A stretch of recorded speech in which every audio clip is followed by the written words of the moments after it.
நாகையில் தொடர்ச்சியாக பெய்து வரும் கனமழை காரணமாக சுமார் 10,000 ஏக்கருக்கும் அதிகமான பரப்பளவில் சாகுபடி செய்யப்பட்டிருக்கக்கூடிய இளம் சம்பா மற்றும் தாளடி நெற்பயிர்கள் மழைநீர் சூழ்ந்திருக்கிறது. இது குறித்த தகவல்களை செய்தியாளர் பாலமுத்துமணி வழங்க கேட்கலாம். பாலமுத்துமணி, விவரங்களை பகிர்ந்துக்கலாம்.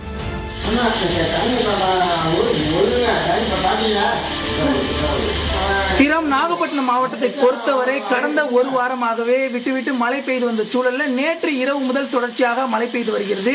இதன் காரணமாக மாவட்டத்தின் பல்வேறு பகுதிகளில் நேரடி மற்றும் நடவு மூலம் சாகுபடி செய்யப்பட்ட சம்பா மற்றும் தாளடி பயிர்கள் ஒரு மிகப்பெரிய ஒரு பாதிப்பை சந்தித்திருக்கு என்று தான் கூற வேண்டும். குறிப்பாக நாகப்பட்டினம் மாவட்டத்தை பொறுத்தமட்டில் 1,65,000 ஏக்கர் பரப்பளவில் நேரடியாக சாகுபடி செய்யப்பட்டுள்ள சூழலில் கிட்டத்தட்ட ஒரு 10,000 ஏக்கருக்கும் அதிகமான சம்பா மற்றும் தாளடி நெற்பயிர்களை தற்பொழுது மழைநீர் சூழ்ந்துள்ளது. அது தொடர்பான காட்சிகளை பார்த்தாலே தெரியும்.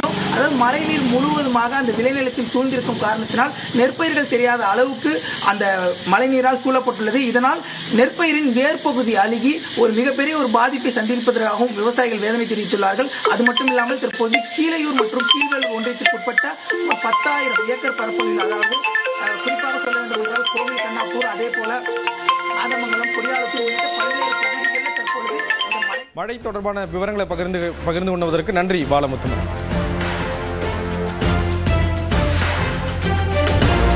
இடைவேளைக்கு பிறகு மேலும் பல்வேறு செய்திகளை தொடர்ந்து பார்க்கலாம். நாகப்பட்டினத்தில் செம்மரக்கடை கீழ்சந்து பகுதிகளில் 50 வீடுகள் உள்ளே நிலையில் சில நாட்களாக தொடர்ந்து பெய்து வரக்கூடிய கனமழை காரணமாக 5க்கும் மேற்பட்ட வீடுகளில் மழைநீர் புகுந்திருக்கிறது. தொடர்பான காட்சிகளை பார்த்துக் கொண்டிருக்கிறோம்.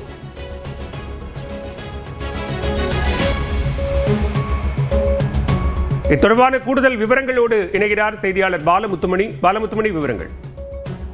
பலவேல், நாகப்பட்டினம் மாவட்டத்திற்கு உட்பட்ட பல்வேறு பகுதிகளில் அந்த வடகிழக்கு பருவமழை தீவிரமடைந்து பல்வேறு இடங்கள்ல, குறிப்பாக அந்த தாழ்வான குடியிருப்புகளை சுற்றி இந்த மழைநீர் தேங்கியுள்ள காட்சிகளை தான் நாம் பார்த்து வருகிறோம். அதாவது நாகப்பட்டினம் நகராட்சிக்கு உட்பட்ட அந்த 25வது வார்டு, அதாவது செம்மரை கடை கீழ் சந்து பகுதிகளில் கிட்டத்தட்ட ஒரு 5க்கும் மேற்பட்ட வீடுகள்ல மழைநீர் புகுந்துள்ளது. அது தொடர்பான காட்சிகளை பார்த்து வருகிறோம். இந்த பகுதியில் கிட்டத்தட்ட 50க்கும் மேற்பட்ட வீடுகள் உள்ள சூழல்ல வீடுகளை சுற்றி மழைநீர் சூழ்ந்துள்ளது. அதாவது மழைநீர் வடிய போதிய வடிகால் வசதி இல்லாத காரணத்தினால் இந்த குடியிருப்பை சுற்றி தண்ணீர் சூழ்ந்துள்ளது. குறிப்பாக வீட்டு உபயோகப் பொருட்கள் மட்டுமின்றி வீட்டிற்குள் தண்ணீர் புகுந்ததால் அந்த வீட்டில் உள்ள முதியோர்கள், குழந்தைகள் உள்ளிட்ட பலரும் கடும் சிரமத்திற்கு ஆளாகி வருகிறார்கள். இது தொடர்பாக பல முறை மனு அளித்தும் அந்த உரிய தீர்வு எட்டப்படாததே அந்த மழை காலங்களில் குடியிருப்புக்குள் தண்ணீர் புகுவதற்கு காரணம் என அப்பகுதியினர் வேதனை தெரிவிக்கிறார்கள். குறிப்பாக நகராட்சியினர் உடனடியாக நடவடிக்கை எடுக்க வேண்டும். அது மட்டும் இல்லாமல் இந்த தொடர்ச்சியாக மழை பெய்தால் இன்னும் அங்குள்ள 50க்கும் மேற்பட்ட அந்த குடியிருப்புகளை மழைநீர் சூழ்ந்து மிகப்பெரிய ஒரு பாதிப்பை சந்திக்கக்கூடும் என்பதே அந்த பகுதி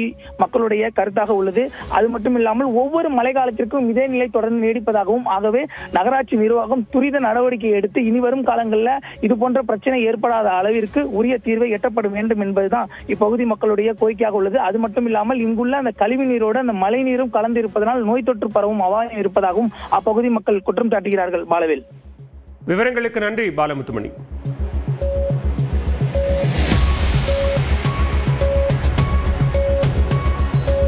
சிதம்பரம் அடுத்த சேத்தியா தோப்பில் பலத்த மழையால் வீடுகளுக்குள் தண்ணீர் புகுந்திருக்கிறது. தொடர்பான கூடுதல் விவரங்களோடு இணைகிறார் செய்தியாளர் பிரசன்னா.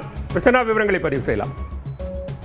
அதாவது பாலவேல், சிதம்பரம் அருகே சேத்தியத்தோப்பு அருகே 10க்கும் மேற்பட்ட குடியிருப்பு பகுதிகளுக்கு வந்து மழையின் காரணமாக தண்ணீர் உள்ளாக புகுந்ததுனால 10க்கும் மேற்பட்ட குடியிருப்பு உள்ளாக தண்ணீர் புகுந்திருக்கு. கடலூர் மாவட்டத்தில் நேற்று நள்ளிரவு முதல் காலை வரை வந்து பரவலாக கனமழை பெய்தது. கடலூர் மாவட்டத்திலேயே அதிகபட்சமாக சேத்தியத்தோப்பு பகுதியில் வந்து 21 சென்டிமீட்டர் மழை பதிவானது. இந்நிலையில் வந்து சேத்தியத்தோப்பு அருகே சக்தி விழாகம் வடக்கு தெருவில் வந்து 20க்கும் மேற்பட்ட குடிசை வீடுகளுக்குள் வந்து மழைநீர் உட்புகுந்துள்ளது. இதனால் வந்து அப்போதைய மக்கள் வந்து பாதிக்கப்பட்டிருந்தாங்க. தொடர்ந்து குடிசை வீடுகள் வசித்து வந்த அப்போதைய மக்கள் மேடான பகுதிக்கு அருகில் இருந்த வீடுகளுக்கு தஞ்சம் புகுந்தாங்க. ஒவ்வொரு முறையும் மழை காலங்களில் மழைநீர் வீடுகள் உட்புகுவதாகவும், கடந்த முறை புகுந்த போது கீழப்பாளையம் ஊராட்சி ஒன்றியத்தின் அலுவலகத்திலும் புகார் அளித்ததாகவும், இது தொடர்பாக எந்த நடவடிக்கையும் எடுக்க வேண்டும் என்று குற்றம் சாட்டியிருக்காங்க. மேலும் உடனடியாக தண்ணீர் வடிவதற்கும் நடவடிக்கை மேற்கொள்ள வேண்டும் என்று கோரிக்கை வச்சிருக்காங்க. பாலு, விவரங்களுக்கு நன்றி பிரசன்னா.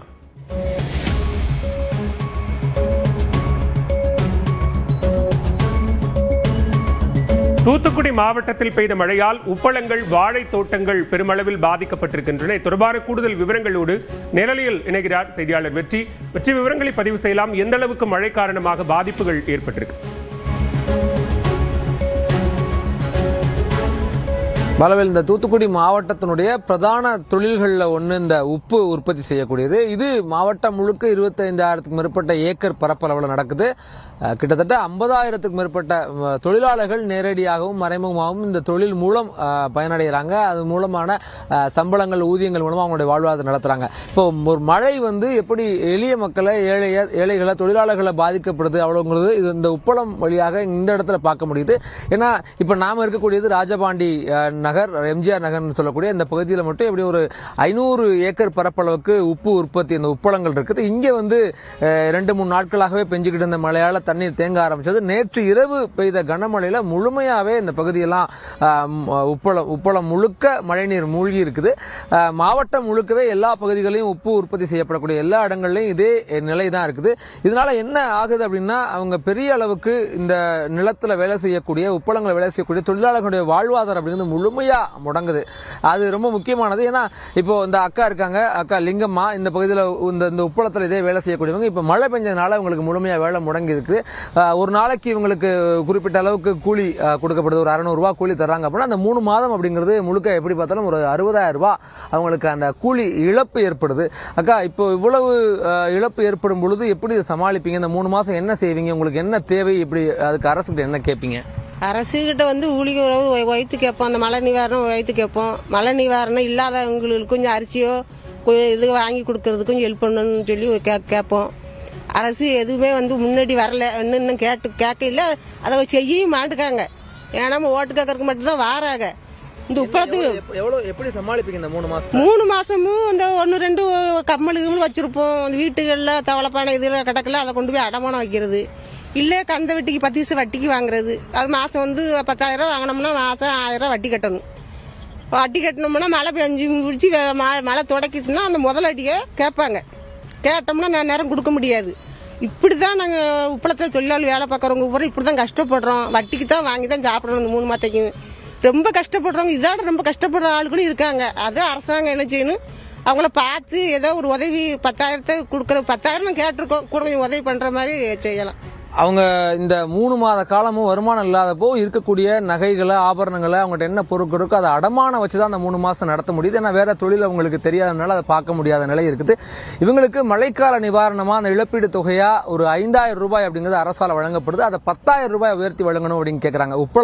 உப்பளத்தினுடைய நிலை இது, அதனுடைய பாதிப்பு இது அப்படின்னா. இன்னொரு புறம் காலாங்கரை பகுதியில் இங்கேயும் இந்த வாழை அப்படிங்கிறதும் பிரதானமான ஒரு வேளாண்மை தொழில். அப்போ அங்கே என்ன நடக்குதுன்னா, ஒரு கிட்டத்தட்ட 22,000 ஏக்கர் பரப்பளவுல வாழை பயிரிட்டு இருக்காங்க காலாங்கரை பகுதியில். அதுல ஒரு 300 ஏக்கர் அளவுக்கு மழையால முழுக்க மூழ்கி இருக்குது. தண்ணீர் வடியாத பட்சத்தில் எப்படியும் 2-3 நாட்களுக்கு இதே தண்ணீர் நீடிக்குது. இதை விட அதிகமாக மழை நீடிக்குதுன்னா இன்னும் பெரிய அளவுக்கு அந்த நிலங்கள், அந்த பகுதிகள் வேளாண்மை முழுக்க பாதிக்கப்பட்டு வாழை எல்லாம் அழுகி வீணாகக்கூடிய ஒரு ஆபத்தும் இருக்குது. உடனடியாக அந்த நீர் வடிகிறதுக்கோ அல்லது அவங்களுக்கு உண்டான இழப்பீடுகளையோ கொடுப்பதற்கு உண்டான நடவடிக்கைகளை அரசாங்கம், மாவட்ட நிர்வாகம் மேற்கொள்ளணும் அப்படிங்கிறது தான் விவசாயிகள் மற்றும் இருக்கக்கூடிய தொழிலாளர்களுடைய எதிர்பார்ப்பா இருக்குது. பாலவேல், விவரங்களுக்கு நன்றி. வெற்றி.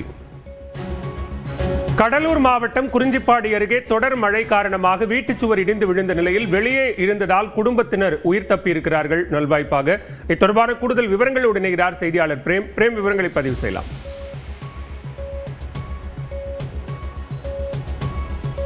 மாவட்டத்தின் பல்வேறு பகுதியில் கனமழை என்பது பொறுப்பேற்று வருகிறது. குறிப்பாக சிதம்பரம், சேத்தியாத்தோப்பு, குறிஞ்சிப்பாடி, நெய்வேலி ஆகிய பகுதியில் அதிக கனமழை என்பது பெய்திருக்கிறது. குறிப்பாக நெய்வேலி பகுதியில் அதிக கனமழை பெய்தால் NLC சுரங்கத்தில் சுரங்கம் வெட்டும் பணி என்பது தற்காலிகமாக நிறுத்தம் செய்யப்பட்டிருக்கிறது.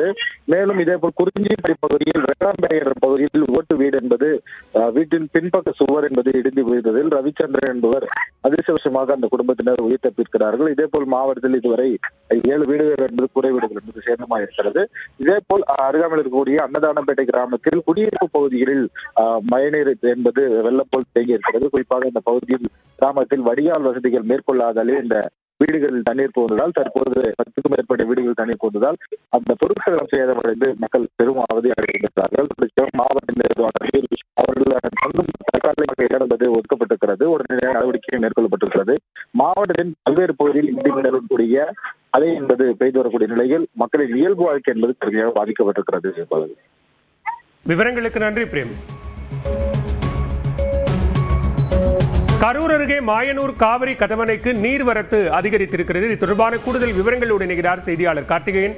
கார்த்திகேயன், விவரங்களை பதிவு செய்யலாம். தற்போது நீர்வரத்து அதிகரித்திருப்பதால் கரையோர மக்களுக்கான வெள்ள அபாய எச்சரிக்கை ஏதேனும் விடுக்கப்பட்டிருக்கா?